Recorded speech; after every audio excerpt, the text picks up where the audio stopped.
Good afternoon. All right, let's try that again. Good afternoon.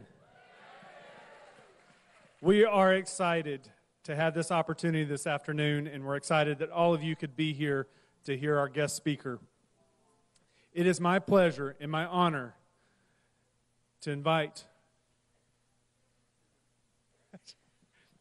just a second. For those of you that don't know, my name is John Temple. I'm the principal at Wildwood Elementary. I'm also the REC chairman for Sumter County. And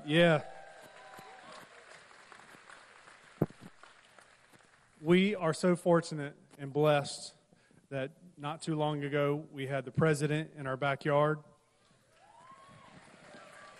Now we have the Secretary of State. We've had the governor and senators and congressmen all come and speak because they know that Sumter County is the best county in the state of Florida. Would you agree?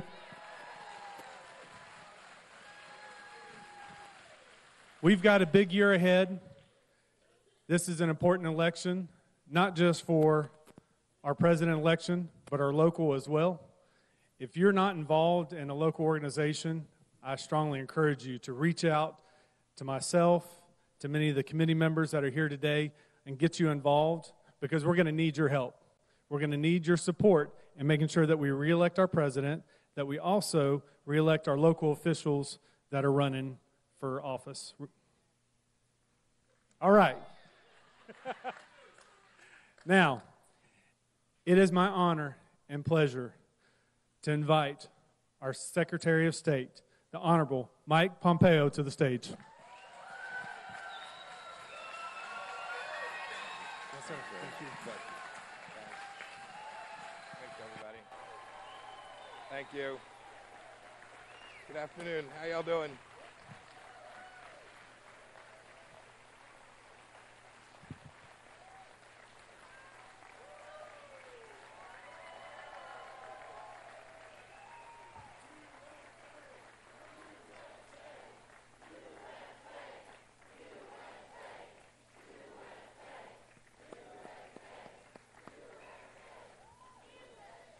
Thank you all so much.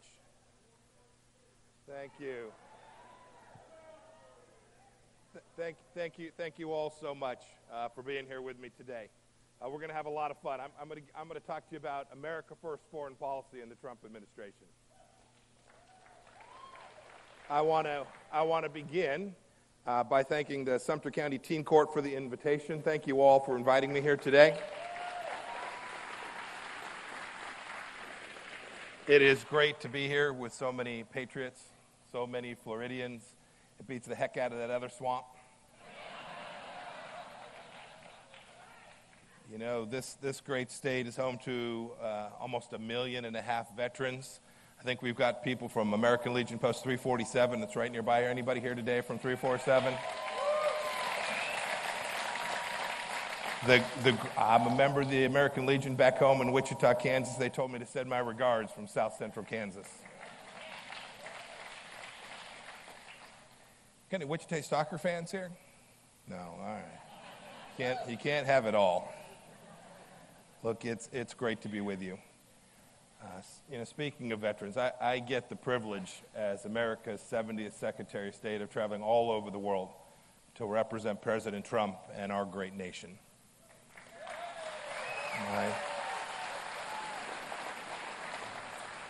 My mission is really, really simple: to make the world safer so we don't have to send our young men and women off to fight.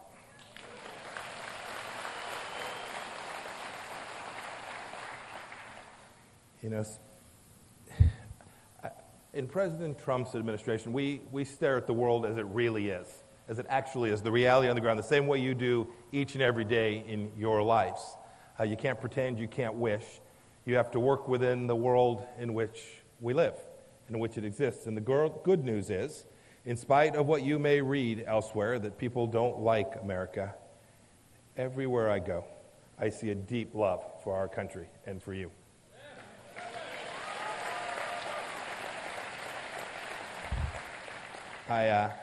You see it too? You see it on the news? You see it in Hong Kong, where protesters seeking freedom wave American flags. They sing our national anthem.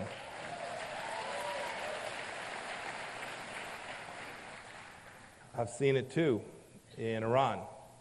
There's protests. If you were to read the news, you think they were anti-American protests. Truth of the matter is, the regime puts down American flags on the ground. You've all seen it.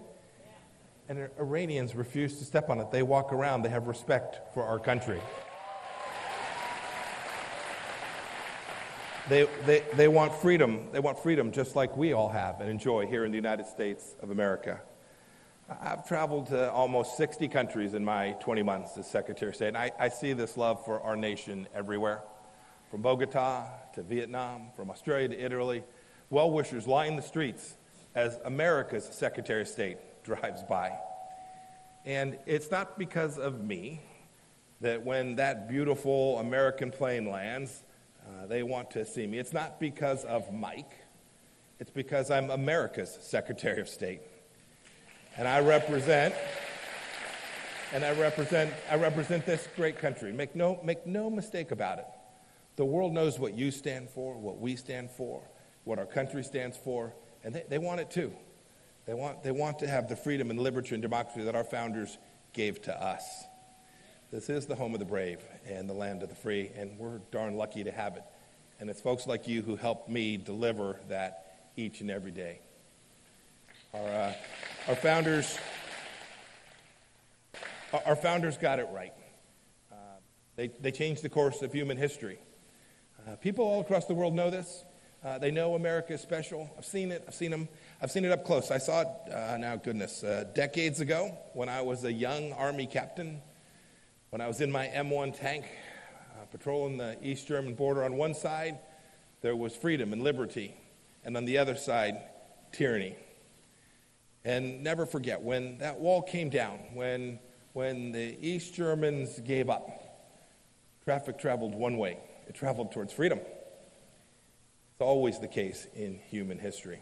And we never gave up. We didn't know precisely what day that would happen. We didn't know precisely when the Soviet Union would fall. But so many Americans committed to this central purpose of protecting America, protecting freedom, delivered for people all across the world and made America a safer place as well.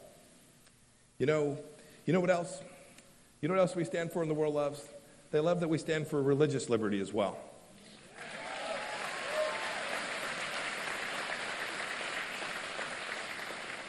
Christians, Jews, Muslims, doesn't matter. You can believe what you want here in America, or you can choose not to believe at all. Never before has that right. Never in the world has that right been recognized as it is here in the United States of America. Religious oppression has frankly defined good parts of human history, but America has worked to change that game. It was George Washington to the Jews in Newport, Rhode Island, back in August of 1790, and said that the United States gives bigotry no sanction, to persecution no assistance. But if it's true we haven't won the fight just yet, we know there's work to do. 83% of the world's population lives in nations where religious freedom doesn't exist or is challenged. From Syria to Nigeria to China, we've got work left to do, but we'll keep after it. Under President Trump, America is the world's leader in religious freedom once again. On Friday in Washington, on the Mall in Washington, D.C., people will be marching for life.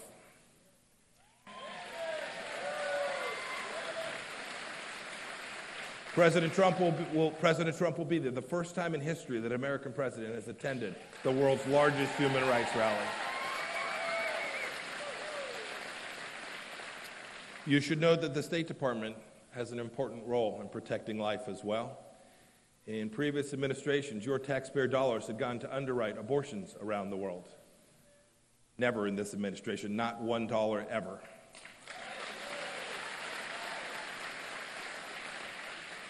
We know that people all across the world should be free to worship their own God. I raise it in every meeting. President Trump knows this. The world loves it. They love, too, that we stand for freedom in markets and capitalism and the right to take risks and to work hard, to raise your family. They love capitalism, not that S word. Our government respects the right for you to own your home, own your farm, basic property rights. They know that the rule of law matters, that it's better for their own people, and that every human being should be given that shot to make it, to take risks, and do it just the way they want to. We love that. We love competition here in America because when Americans get a level playing field, we'll compete and we'll win.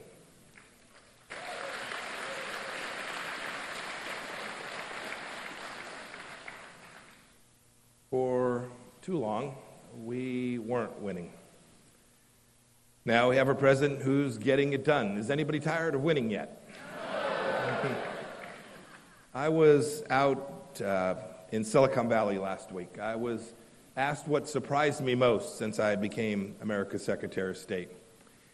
I told the group that was there, I said, it's the corruption that I see around the world. It poisons economies. It denies liberty and freedom and opportunity for people all across the world. We're so lucky to live here. Never bet against America. It's the best investment advice I've ever gotten.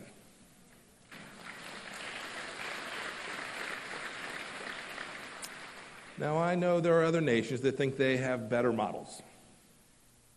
All the while, the American economy outgrows them. We out-innovate them. You all outwork them. We outproduce them. And their people look to us to see exactly what our ancestors saw and what my ancestors who came over from Italy saw. They saw opportunity, heaps and heaps of opportunity. And on that note, if you know any young people who want to come into great service at the State Department, state.gov, it's a great place. We have a great team out delivering freedom all across the world. So I want you to know today that all across the world, wherever I travel, the world knows what we stand for here in America, and they love it, and they value it. They see that the Trump administration's foreign policy has delivered for our nation. Let me just give you a few examples. Now, 3 years on, I was privileged to serve as President Trump's director of the Central Intelligence Agency for the first year and 6 months or so of the administration. I watched other nations see how we executed our mission. They wanted to be like America. This administration, too, is the most pro-Israel administration in American history.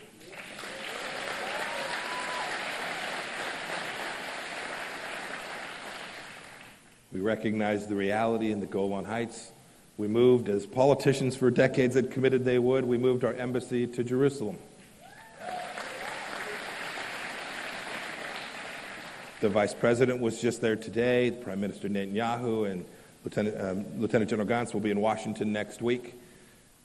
We know this is an important relationship. The best democracy in the Middle East. It's powerful. So much more, too. Last week, you saw a winning trade deal with China.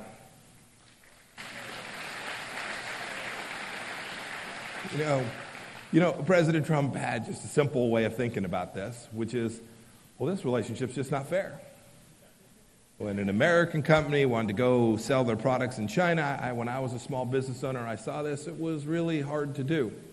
When an American company wanted to go invest in China, it was really difficult to do. But when China wanted to come here, we made it really easy. It's not right. It's not fair. It's not reciprocal. It's not even. Pick a word. President Trump's working to change that, to create that more level playing field so that Americans will have jobs and opportunity. This is historic and important and will change the lives of our children and our grandchildren.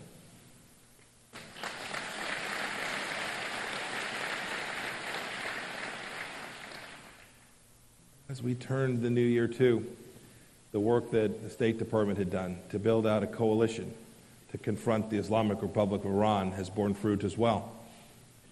So many nations have joined in us with this, our Gulf allies, Israel, major European countries.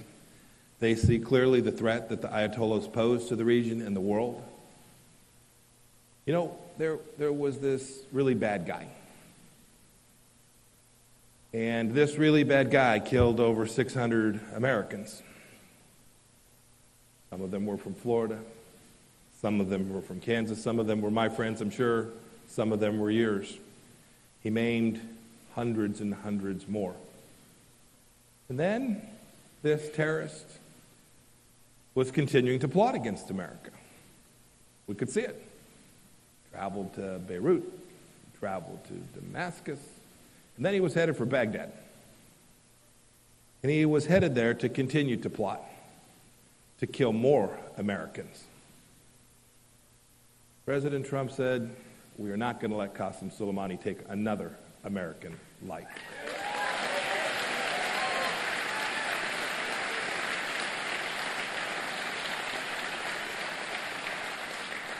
I have to tell you, I was part of that decision-making process. Lots could have potentially gone wrong. But President Trump made the courageous decision that said, we're going to protect America, we're going to defend America, we're going to get this right, we're going to take a terrorist from the battlefield, we're going to reduce the risk here to each and every one of you, we're going to make America safer, and we did just that.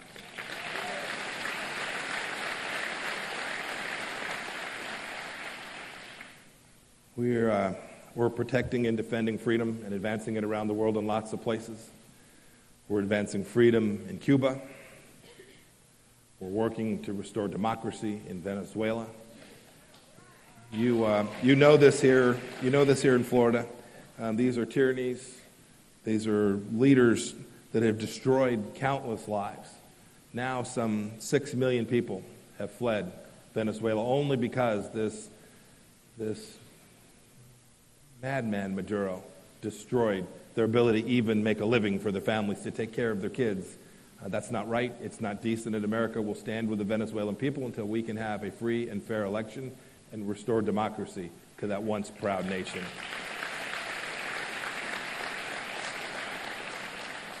The world sees this. It sees that it's time to have our hemisphere, the place we are today, be a hemisphere of freedom. The world knows what America stands for. It is true now, more, frankly, than ever. And people around the world who love liberty, who love democracy and love freedom are with us. They stand with us. They want to be with us. They want to stand with you. We're going to get that done.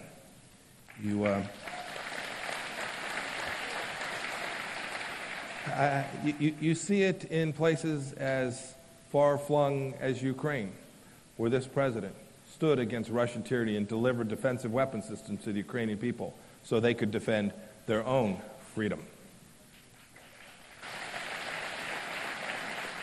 The President Trump, too, in a place where America's national security depends on American economic power and might, has freed energy resources all across great places like Kansas and Texas. And we no longer now have to rely on oil that comes from dangerous places in the world.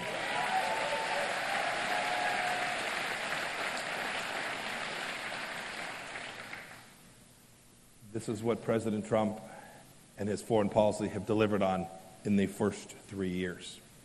We continue to work on it. In each of the places that I described, there still remains much work to do. But America will prevail. We should all bet on our nation. We should all support the foreign policy that has been laid out. And we should all work together to make sure that we deliver each and every day a safer, more secure, more prosperous United States of America.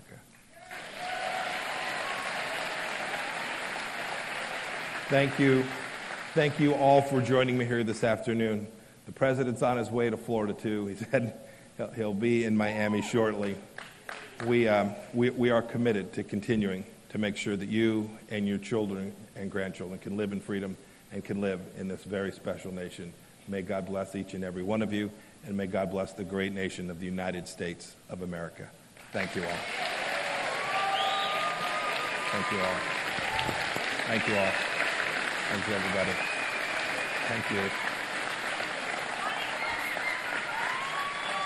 Thank you.